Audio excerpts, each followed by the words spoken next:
여러분 반갑습니다. 반도체 오빠 최 회장입니다. 또 아침이 밝아왔습니다. 새벽 6시인가요? 뭐 새벽이라고 해야 할지 모르겠는데 이제 이런 시간입니다. 이제 입춘도 왔고 좀 약간 해가 좀 길어지는 듯한 느낌이더라고요. 오해 보니까 빨리 겨울이 지나가고 따뜻한 봄이 왔으면 좋겠어요. 진달래도 보고 개나리도 보고 빨리 따뜻한 봄이 왔으면은 좋겠습니다.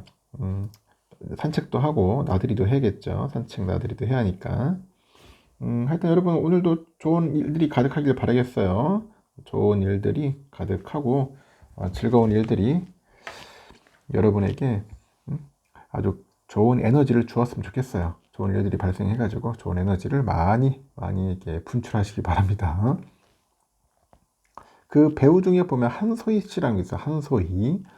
저도 그렇게 잘 아는 여성분은 아닌데 하여튼 요즘 보니까 많이 돋보이는 거 봐요. 한소희 씨.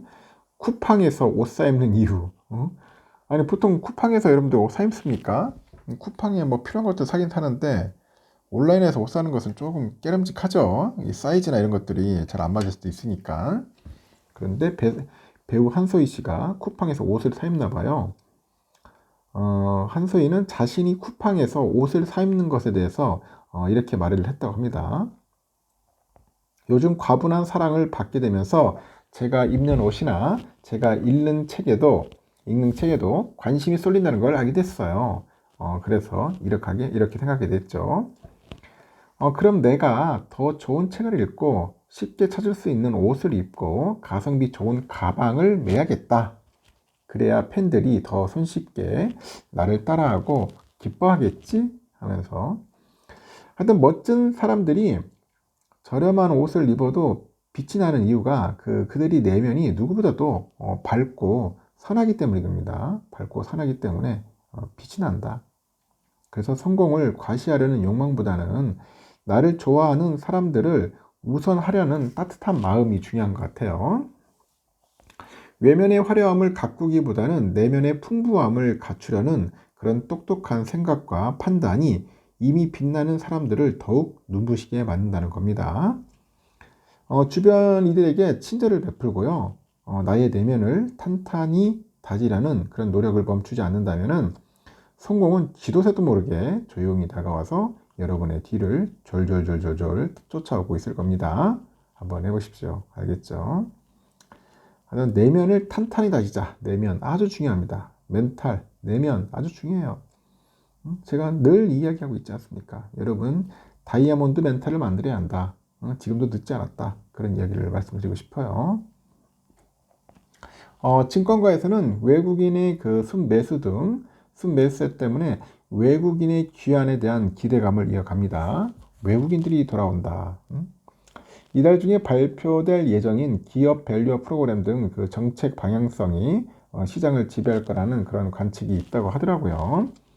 삼성증권은 주간 추천 종목으로 삼성전자, 하이닉스, 기아, 현대차, 현대오토웨버, HPSP, 리노공업, LIG 넥스원, 가온칩스, 인터플렉스 등을 제시를 했어요. 삼성은 특히 외국인 최선호 업종으로 자동차를 지목을 했는데 삼성증권은 정부의 기업 밸류업 프로그램에 대한 기대로 이 코스피 시장에 외국인 수급이 집중 유입되고 있다고 합니다. 배당의 모멘텀과 자사주 매입 소각 등 현대차의 적극적인 주주 환원 정책에 대한 기대감도 높다고 하는데 삼성증권은 또 생성형 인공지능 AI 시장 그 확대 수혜주로 삼성전자랑 하이닉스를 꼽았습니다. 이 가운데 가온칩스 종목은 차량용하고 AI 반도체 수요가 이제 반영될 거라는 그런 전망이 있어요. 유안타증권은 삼성전자 한국금융지주 파인엠텍을 추천을 했는데 삼성전자의 경우 맞춤형 메모리 반도체 수요가 높아질 것으로 예상을 해요. 주문형 반도체하고 이제 프로그래밍 가능한 그 반도체 등 그 맞춤형 그런 칩 수요 증가세는 그 파운드리 사업 부분에 기회 요인으로 작용할 거라는 그런 분석이더라고요. 파이nem텍에 대해서는 폴더블 스마트폰 시장 성장으로 주력 제품인 내장 힌지의 매출 성장이 전망된다고 합니다.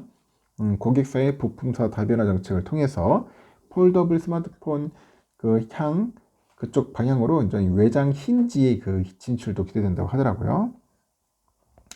하나증권을 보니까 뭐 한국금융지주, KCC, 솔브레인홀딩스 추천 리스트에 올렸네요. 한국금융지주는 부동산 프로젝트 파이낸싱 부진에도 지난해 10% 이상 자기자본 그 이익률 달성한 것으로 추정이 되고 PBR 0.4배 수준이 낮은 밸류에이션으로 가격 매력도 역시 높다. 뭐 그런 평가를 하는 것 같습니다. 삼성전자는 뭐 외국인들이 많이 들어올 것 같아요. 잘 됐으면 좋겠습니다. 지난해 경기 불황 지속에도 불구하고 삼성 디스플레이하고 하만, LG 이노텍 등 그 전자업계 핵심 자회사들이 실적에서 선방을 했어요. 그래서 모회사 부진을 메운 것으로 나타냈는데 미래 먹거리를 중심으로 한 수익 다각화를 통해서 든든한 효자로 자리매김하고 있다. 그런 분석이 있더라고요. 관련 업계에 따르면 삼성전자의 패널 부분 자회사인 삼성 디스플레이 지난해 1사분기에 영업이익 7,800억을 시작으로 2사분기는 8,400억, 3사분기 1조 9,400억 등등 해서 매분기 실적이 상승을 했고요. 특히 지난해 4사분기는 매출 9조 6,600억, 영업이익은 2조 100억 정도 냈어요. 역대 최대 분기 실적을 달성을 했고 삼성의 캐시카우인 반도체 부분의 영업 손실분을 자회사 삼성 디스플레이가 메웠는데 삼성 디스플레이는 삼성전자가 지분의 84.8%를 보유한 자회사더라고요. 삼성전자 연결 실적에도 포함이 됐더라. 지난 22년 6월에 중국 업체들의 그 저가 물량 공세의 수익성이 낮아진 LCD 사업에서 철수한 뒤에 중소형 올레드 사업에 투자 역량을 집중한 것이 성과로 이어지는 것 같습니다. 삼성 디스플레이는 지난해 4사분기 애플이 출시한 아이폰 15 시리즈에 올레드 패널을 대규모 공급하고 있다. 이러면서 삼성 디스플레이는 지난해 삼성전자가 실적 악화에 투자금 조달의 어려움을 겪자 20조 원을 긴급 지원하기로 했습니다. 전장 부품과 오디오 사업을 영위하는 하만도 지난해 역대급 실적을 달성을 했어요. 삼성전자의 그 실적 하방을 떠받쳤고요. 하만은 지난해 매출이 14조 3,900억입니다. 14조 3,900억. 영업이익은 1조 1,700억 기록했습니다. 나름대로 돈 잘 벌죠. 전장 사업 수주 확대하고 소비자 오디오, 카오디오 제품군 판매가 늘어난 효과인데 지난 2017년 삼성전자 자회사로 편입된 뒤 7년여 만에 연간 영업이익 1조 원대를 돌파를 했고 지난해 삼성의 영업이익 17.8%를 책임질 만큼 핵심 자회사로 성장을 했다는 거죠. LG전자는 보니까 지분 40.8%를 보유한 자회사 LG 이노텍의 실적 선방에 힘입어서 간신히 한숨을 돌렸다고 하네요.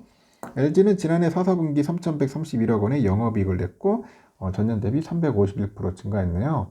다만 영업이익 상당수가 LG 이노텍이 책임진 반면에 LG전자의 핵심 사업은 부진을 면치 못했습니다. 생활가전 사업을 담당하는 H&A 그 사업부가 1,156억 정도의 영업 손실을 기록했는데요. TV 사업을 맡는 HE 사업부, 기업 간 거래 B2B 사업을 영위하는 BS 사업부도 적재 허덕입니다. 한 895억 정도 되는가 봐요. 그 반면에 LG 이노텍은 지난해 4사분기 매출 7조 5,586억 원, 영업이익 4,800억 정도 했네요. LG 이노텍 실적을 제외한 지난해 4사분기 LG전자 그 전사 영업 손실은 1,749억입니다. 삼성 디스플레이, LG 이노텍 등 자회사들이 미래 먹거리를 중심으로 해가지고 현재 수익 다각화를 모색하고 있고요. 향후 실적 기여도가 커질 것으로 기대된다고 봅니다. 하여튼 열심히 해야겠죠. 그렇지 않으면 상당히 좀 힘들 것 같습니다. 삼성전자, 기업 밸류업 관련된 이야기도 있는데 하여튼 삼성전자, 현대차, LG화학, KB금융 등등 해서 국내 증시를 대표하는 상장사들에게 기업 밸류업 프로그램을 적용을 하면 주가가 50에서 120%까지 상승할 수 있다. 그런 분석이 나왔어요. 금토업계 보니까 한국기업 거버넌스 포럼은 오는 5일에 그 여의도 국제금융센터에서 신년 기자간담회를 열었고 이 같은 분석을 제시할 예정이라 합니다. 2019년 설립된 포럼은 기업의 지배구조 개선을 통해서 자본시장 선진화를 추구하는 단체인데 금융투자업계랑 법조계, 학계, 인사 91명을 회원으로 두네요. 이달 안으로 금융당국이 일본 사례를 본떠서 그 발표할 예정인 기업 밸류업 프로그램은 주가 순자산 비율 PBR, 그리고 자기자본이익률 ROE 등 상장사의 주요 투자지표 비교 공시를 시행하고요. 기업가치 개선계획 공표를 권고합니다. 그리고 기업가치 개선 우수기업으로 구성된 상장지수펀드, ETF 도입 등이 포함될 것으로 알려져 있다고 하네요. 포럼은 한국 증시 저평가 문제는 일본과 매우 유사하다 이렇게 지적을 하는데, 상장사들이 손익계산서에 과도하게 이제 집착을 하고 이 재무상태표를 방치를 해서 현금과 투자자산, 부동산을 과다하게 보유하고 있다는 겁니다. 그래서 코리아 디스카운트의 주범은 상장사이며 기업들이 결자 해지해야 한다. 기업들이 결자 해지해야 한답니다. 대기업의 저항이 예상되는데 상장사 스스로 반성하고 해결할 필요가 있다고 하네요. 현대차의 경우는 이사회가 재무상태표에서 유휴자산이 많은 사실을 간과하고 있고, 이 부분을 해결하면 시장의 신뢰를 받아서 현재 22만 7천 원인 주가가 50만 원까지 칠 수 있다. 그렇게 주장을 합니다. 구체적으로 보유 현금 19조 원 가운데 8조 원을 투입을 해서 우선주를 매입하고 소각하고, 일반 주주의 의사에 반하는 삼성동 부지 매각을 추진하면은 유입자금으로 미래 모빌리티에 10조 원 이상 투자할 수 있다는 분석도 있고, 또 현대건설과 KT지분 21% 5%를 매각한 유입자금 1조 3천억 원을 주주환원에 사용하고 향후 순이익의 30에서 50%를 주주환원에 쓴다고 약속하면은 현재 PBR 0.6배는 1배로 레벨업이 가능하다고 포럼은 진단합니다.